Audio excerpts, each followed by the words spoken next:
Hey guys, welcome back to the Book Nook Corner. It's Courtney.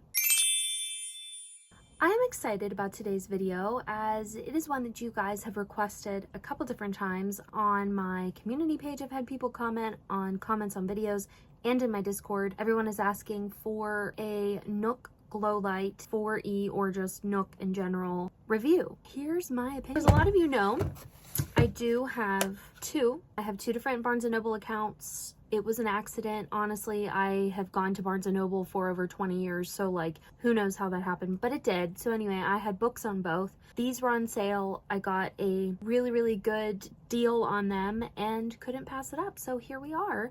I do have, like I said, the Nook Glow Light 4E.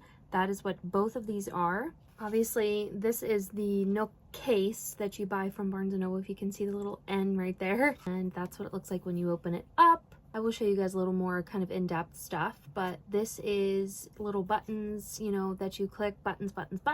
I'm just gonna go through kind of my pros and cons of the Nook Glow Light 4E. So first of all, my biggest pro, of course, is the buttons. I mean, who would not want buttons on their e-reader? I don't really know why. It just makes it so much more fun to read. I mean, it's kind of stupid when you think about it, like you're just clicking a button, but it just makes it so much more enjoyable as you're reading and so much more satisfying as you're reading to be able to click that little button on the side. The next pro would be that there are tons of books, obviously, on Barnes&Noble's website, just as many as there are in the stores, probably more. There also is sometimes on the Stuff Your Kindle Day that Amazon will have. I've noticed that Barnes&Noble will kind of jump on the bandwagon with that. And if there's a book that's for free on the Stuff Your Kindle Days on Amazon, you can go on Barnes&Noble, and I have gotten literally, between my two Nooks, probably 100 books free. At least, that are usually like indie authors and kind of the less known authors out there, but that doesn't mean they're any less of a book. Another pro, and this is kind of stupid, but the case and the Nook itself, it feels the same way as the back of this. They are velvety smooth. Like the Kindles, like nothing from Amazon that I have bought so far feels this way. And there's just like this, I mean, you can tell it's like a matte, like velvety. It's just so satisfying to hold. I don't know, just a pro to me. Another pro is that they are a great price. So these are only about $100, I believe, and your average Kindle brand new is at least 120 to like 160, 80. They kind of vary on, you know, how many gigabytes you get, what color, if you get ads or not ads. These are way cheaper, and they also do not have ads of any kind on the e-reader. It's just like a little screensaver. And it does change. There are a couple different ones that come across there. Another pro is that their cases, so for any one of their e-readers, you know, whether it's this or like their kind of more tablet-y type e-readers, they have like amazing cases. They don't have a ton of colors. That's kind of the only bad part. They don't have a ton of colors, but they are really good quality. Like this is probably one of the best quality cases I've ever had for any e-reader or iPad. I just love them. They're very thick. They're very solid. Like this has like a really cool, like rubbery, thick rubbery feeling to it. I just really like their cases. So that is a pro to me.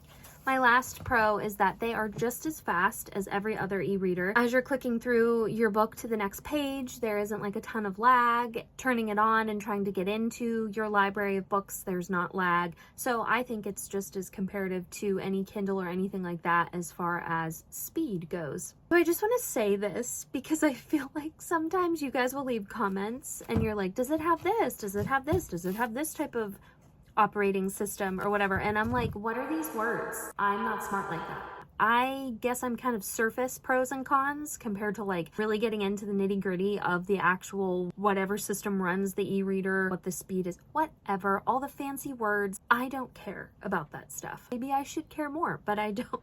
I just go based off of how it makes me feel, what it looks like, what I can do with it. And there we go. That's the end criteria for me. Let's get into the cons of the Nook Glow Light 4E. So I have noticed as my first con that the battery life on these is not as good. And what I've started doing is I've started shutting off the Wi-Fi, putting it in airplane mode, and then turning down the brightness of the screen. That helps a little bit, but it still is not as good as the Kindle. I can charge my Kindle, do all those things, turn all that down, airplane mode, lights down, and it'll last for a month, 2 months even, if I don't like read on it for hours and hours every day. The Nook maybe you have a week and a half, 2 weeks, even with all of that. That's the only thing I've noticed. I would say the battery life isn't as good, but personally, like I know a lot of people have a lot of trouble with that. That really bothers them. It doesn't bother me because they charge fast. Like you give this thing an hour and it's fully charged.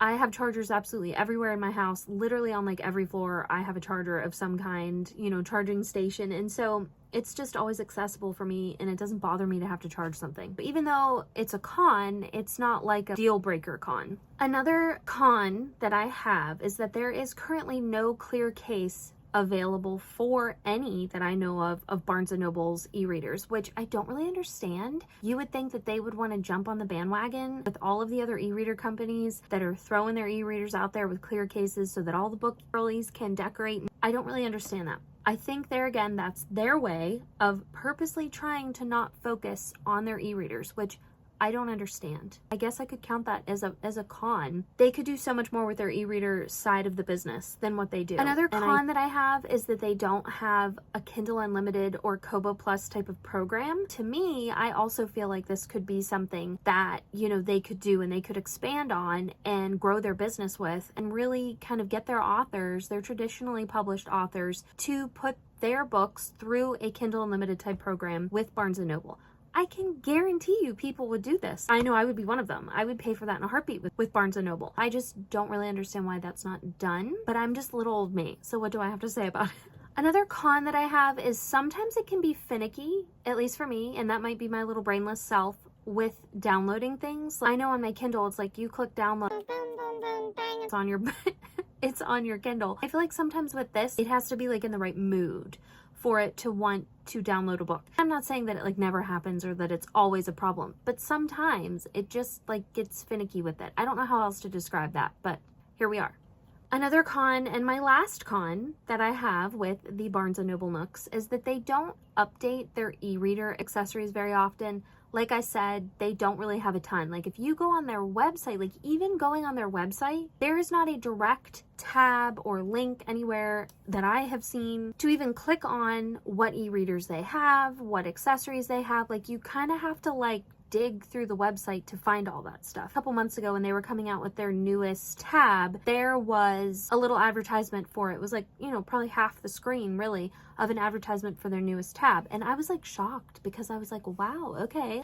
Anyways, that is my pros and cons for the Nook Glow Light 4E. If you guys have any questions about these or you would like a different video, kind of tutorial video of little tour of the Nook, let me know. But right now I'm going to go through my current Nook TBR of what I have on each, kind of my priority reads, ebooks that I would like to read on each Nook that I have. So I'm going to go through that and kind of show you buttons and things like that within my e-readers. So this is where it would come in handy for me to have like the over the desk thing, but that is in another room. I don't feel like taking it off the table. So we're just going to start here and hope that my hand doesn't shake too bad for you guys. So let's get into my TBR for this little Nook. It's me clicking the papers. They're pretty quick to respond. Not too much of a lag. So let's go to the front of this book. This is one that is on my TBR, The Princess Will Save You by Sarah Henning. I just thought that this looked really good and I'm really excited to get into it. Sea Fire by Natalie C. Parker is my next book on my TBR. So the next book is The First Binding by R.R. Verdi. Next book on the TBR is Crown of Feathers by Nikki Powell Prato. So my last book on the TBR, and the one that I probably will start with the first, to be honest with you, because I have been so excited about this for months, is Where the Dark Stands Still by A.B. Poranek.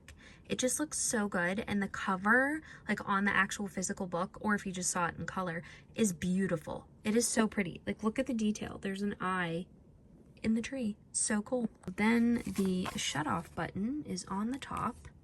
We'll click that off. See, there's a different background than there was before. Open this baby up. Hopefully I'm not like making you guys dizzy because I'm holding this.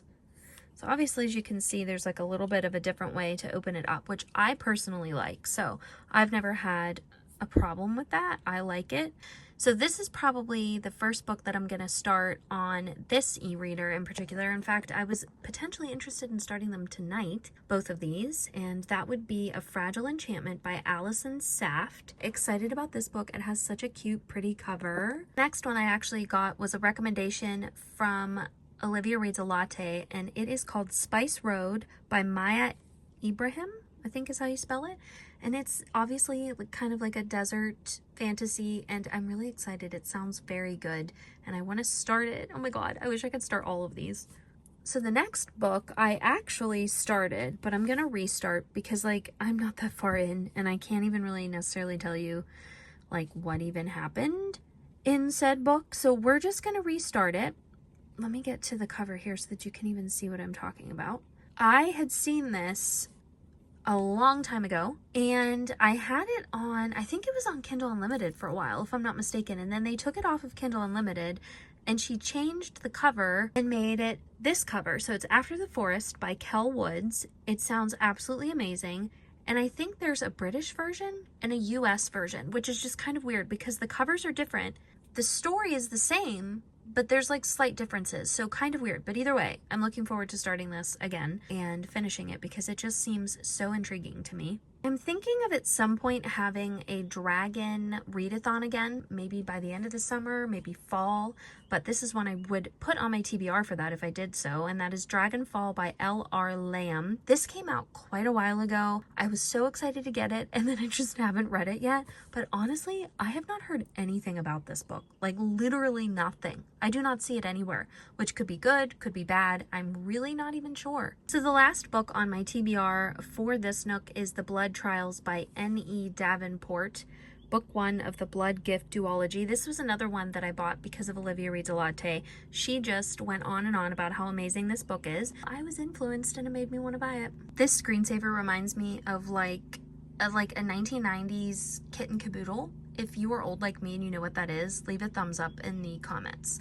because that's what it reminds me of. That concludes my Nook review and TBR. If you guys have any questions, like I said, let me know. I can try to answer them as best I can with my little not so techie brain. And yeah, I think that concludes the video. Go ahead and go in my comments, check out all of my Discord book clubs, all of my bookstagrams, all the fun things I have going on down there. We have a readathon coming up this week. I have lots of stuff I'm throwing at you this week. It's gonna be like a bookish video extravaganza for the week. I don't know why, I just feel like throwing these all at you, having fun. So hopefully you guys enjoy everything. Don't forget to like, comment, and subscribe. Thank you so much for being here and watching my videos. It means the world, and I will see you next time. Bye.